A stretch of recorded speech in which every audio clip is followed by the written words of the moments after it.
Hello and welcome to the Cranky Old Gamers Indie Spotlight. Today we are taking a look at Gone Home. This is going to be a very short video, only because this is a very short game. If I were to do the full half hour that I usually do, I would be showing you a third to a quarter of the game. It is very short. If you really go through it, you can beat it in an hour, hour and a half. If you take your time, explore everything, it can be beaten in 2 hours. I have a mixed opinion on this game. I loved it. Absolutely loved it. I thought it was incredibly nostalgic. The game takes place in 1995, which would have been my sophomore, junior year of high school. So this was a total throwback. Like, everything in this house was a perfectly realized 90s household. However, and also the entire thing is a love story. You are piecing together your sister's love story, and it is beautiful. It choked me up. Like, it just generally touched my heart. That said, a lot of people might find this game very boring, because it is not a game, per se. There's no challenges, there's no puzzles, there's no enemies. The only thing you are doing is going through this house and exploring, and piecing together where your sister and where your family are. So let's take a look at our options here. Graphics.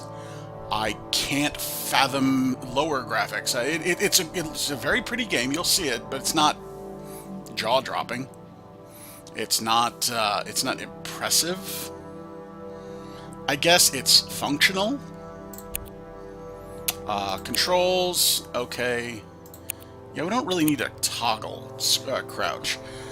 Sticky targeting is fine. Rebind controls. There's one control. There's move and there's interact.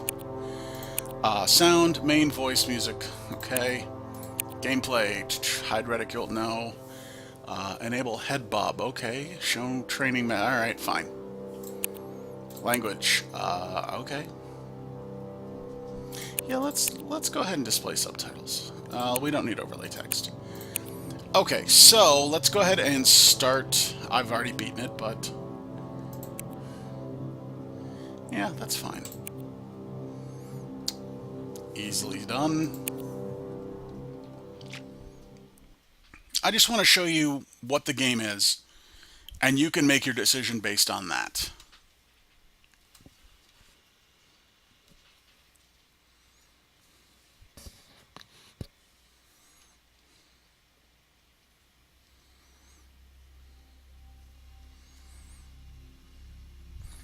Okay. Hi, Mom. So I got my ticket home from Europe. I get back on June 6th, but it's a really late flight because that was the cheapest, so it gets in at midnight. But don't worry, I'll get a shuttle from the airport so you don't have to pick me up. Like, really seriously, you don't have to. Okay, so love you. See you soon. Bye. Basic concept is you have been away abroad, overseas, exploring Europe. Come home and your house is empty. Don't know where your family is. They were supposed to pick you up. Well, they weren't supposed to pick you up, but you expected them to be home at 1:15 in the morning.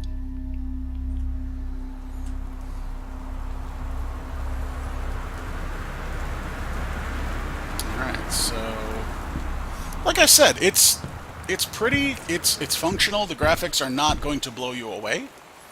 They are not jaw-dropping, but they do the job. So we got a note. Katie, I'm sorry I can't be there to see you, but it is impossible. Please, please don't go digging around trying to find out where I am. I don't want anyone to know. We'll see each other again someday. Don't be worried. I love you, Sam. Sam is the little sister. Now, despite that note, of course, the whole game is spent figuring out where Sam is. I'm not going to spoil that. Okay, so you can manipulate objects here. Yay, Christmas duck. Christmas duck cost $5.99. And underneath Christmas duck was a house key.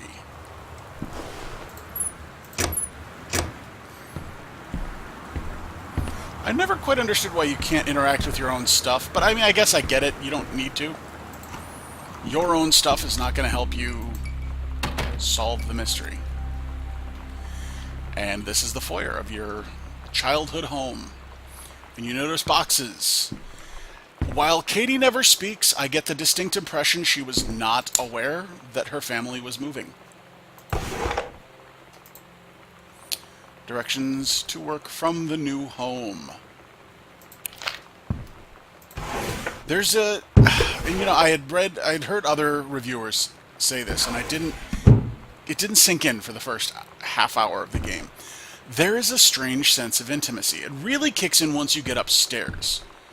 But of just exploring this house and learning about your family and what's been going on since you've been gone, and like going through people's bedrooms and... Dear Katie, so much has changed, even just since you've been away. We moved into this house. I'm in a new school. And my big sister being gone for a year doesn't make it any easier.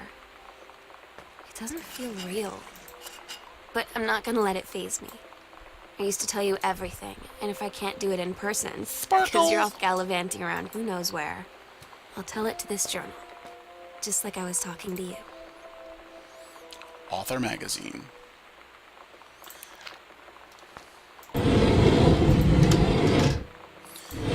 So as you go through the game, certain things will trigger those journals from Sam.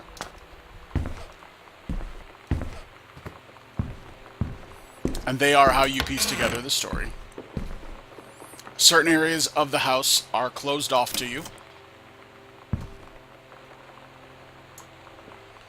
There's Mom. She works for the Forestry Service.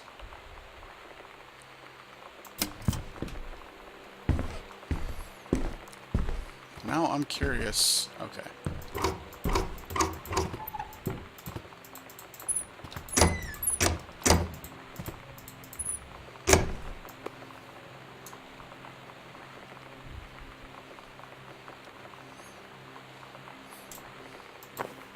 You actually kind of learn the story of that skull later on.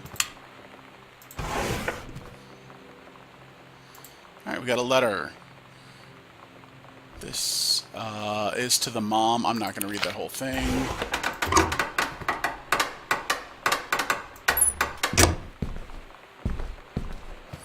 There is also a small subplot of the house being haunted. So you will hear some creepy noises here and there.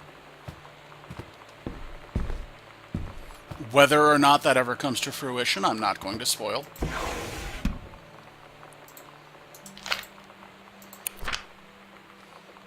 Okay, so, okay, no, that was departure. So I've been gone a year. Alright.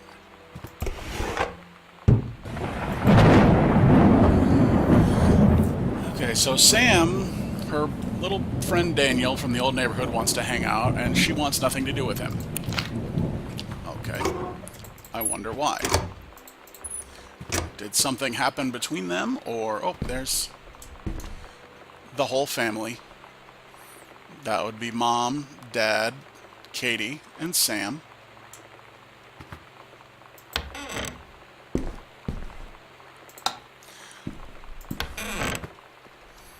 can check your map here. This, what I'm doing right here, is the game. This is, you're just absorbing the house. It's telling you a story through objects in the house. There's no real challenge. Oh my god. You are so lucky you finished high school before we moved into this house. So, it's the first day of school, and there I am, introducing myself to the class. And I say that I just moved into the house on Arbor Hill. All of a sudden, every kid in the room turns and just stares like I suddenly transformed into a mutant.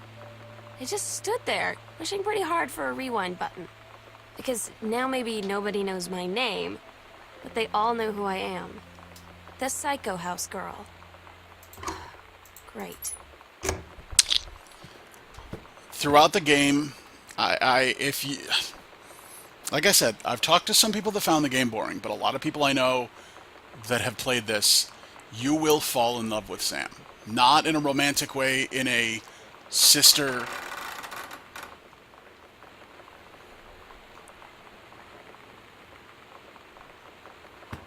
I'm actually hearing voices. I didn't hear... Wait, I wonder if that's coming from...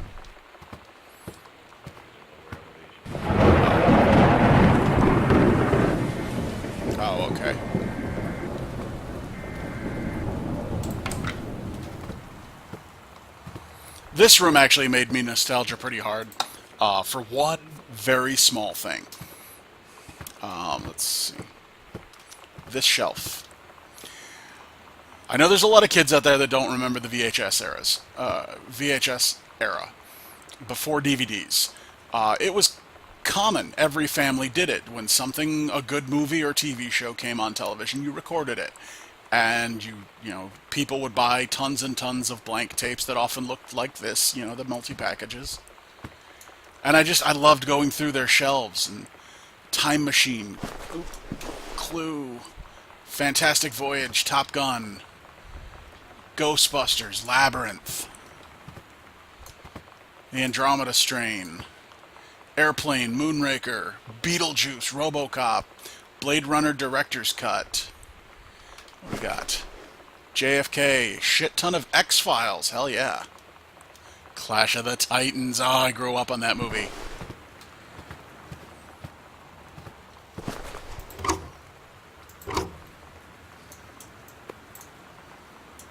Bratmobile. Fictional band just for the game that will come into play. You will learn more about Bratmobile. Hey, it's that book Dad wrote.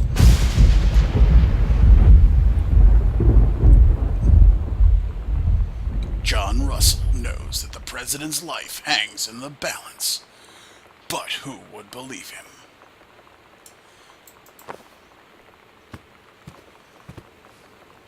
One of the other things, almost every room has one of these.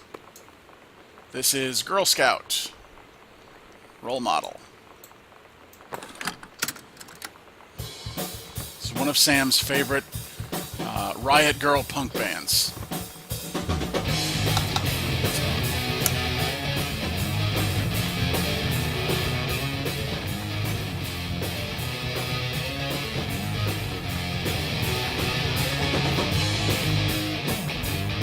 That's another thing that made me nostalgia pretty hard.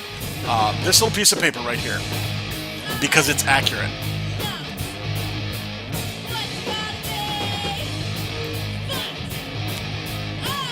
All of these, like, I want to say they actually... That's great, girls.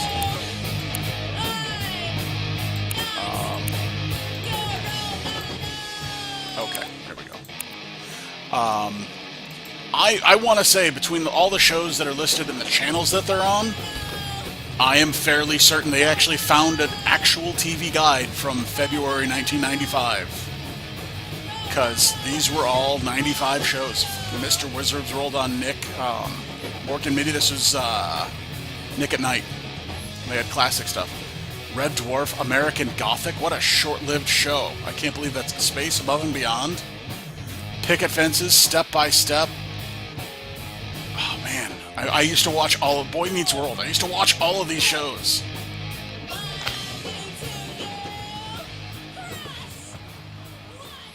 So, alright. I told you I was going to keep this one short, and like I said, this is a small fraction of the house, but you are only in the one house. You never leave this house. It is all just exploring this. This is the stereo room, or what do they call it? Music room. You can play the record in here.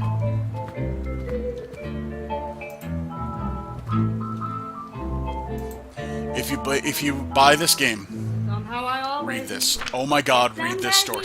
This is part of the reason you will fall in love with Sam. She is hysterical. She's, for a fictional character, like, I find myself like thinking stuff like, oh, she's so creative, and she's gonna go places. She's just gonna be such a great.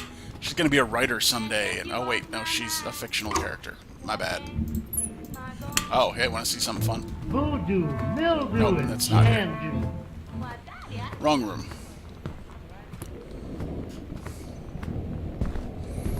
It's Dad's office. I don't want to investigate too many of the items because I don't want to spoil it for you. Read that board. It's kind of fun. Dad is kind of a failed cult classic author. Like, for example, Look at all these copies of Dad's second book. Wait, what's under Dad's book? Gosh, Dad. The magazine for men. So, anyway, I personally, I love this game. I had huge doubts. I honestly did not think that I would enjoy it. I didn't think it would keep my interest. It looked bland. And even having played it, as much as it had a huge emotional impact, like, I genuinely got choked up at the ending of this. Like, misty-eyed, tears welling up. But they were, I'm not, well, okay. I'll leave it at that. But objectively, I can see how somebody who wanted, you know, if you were expecting this to be a horror game, you will be disappointed. If you're expecting, really, if you're expecting this to be a game, you're going to be disappointed. Don't look at it that way. Even as much as I loved it, that price tag of $20 is fucking ridiculous.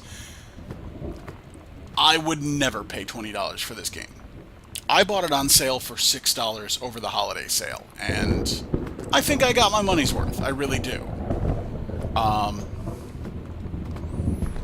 The upstairs, by the way, is not closed off to you. Only certain areas are, and that's the only thing close to a challenge, is finding the keys. And they're basically, they're not hidden. They're just, if you explored the full downstairs and then made your way upstairs, you would find the key naturally. So, I cannot recommend paying $20 for this game at all. I'm sorry. I loved it. It was a very emotional, well done game, but $20 is goddamn ridiculous for this.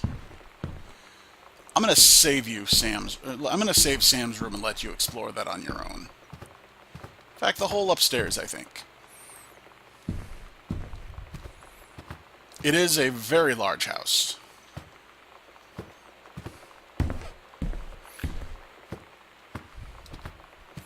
So if this sounds appealing to you, I really do. I recommend it. If you can get it on sale, get it cheap. It is worth 2 hours of your life to just explore this family. This right here, this is a whole nother wing of the house. So this is a well-off family.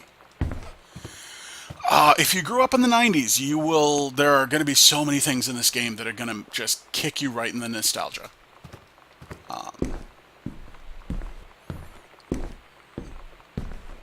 Yeah, I don't know what else I can say about this. It's just, I loved it. I really did. It really touched me. So once again, the game is Gone Home.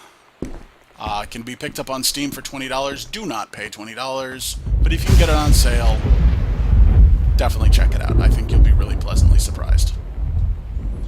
Alright guys, don't forget to check out my Facebook, facebook.com/thecrankyoldgamer. And check out my Twitter, crankyoldgamerx. And don't forget, you can always click on my face right up here. This is the subscribe button if you have not already subscribed. And don't forget to like my videos, share them with your friends if you like them. Alright, we'll see you guys later. Bye-bye!